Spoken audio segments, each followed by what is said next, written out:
राज्यात कथित लव जिहाद व सक्तीच्या धर्मांतर विरोधात कठोर कायदा करण्याच्या मागणीसाठी सकल हिंदू समाजातर्फे आज 13 फेब्रुवारी रोजी कोल्हापूर जिल्ह्यातील विविध प्रशासकीय कार्यालयामध्ये निवेदन देण्यात आले।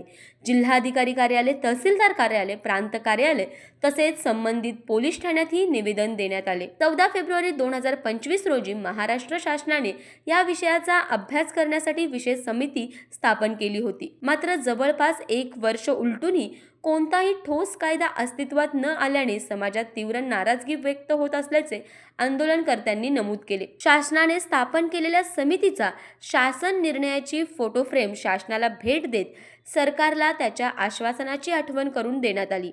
मार्च महिन्यात होणाऱ्या राज्य विधिमंडळ अधिवेशनात लव जिहाद व सक्तीच्या धर्मांतर विरोधात कठोर कायदा मंजूर करावा अशी ठाम मागणी करण्यात आली। तसेच उत्तर प्रदेश व गुजरात राज्याच्या धर्तीवर पीडित महिलांना संरक्षण देणारा प्रभावी कायदा महाराष्ट्रात लागू करावा असे निवेदनात नमूद करण्यात आले। आज निवेदन सादर करूनही शासनाने सकारात्मक भूमिका न घेतल्यास राज्यभर तीव्र स्वरूपाचे जनआंदोलन छेडण्यात येईल असा इशारा सकल हिंदू समाजातर्फे देण्यात आला।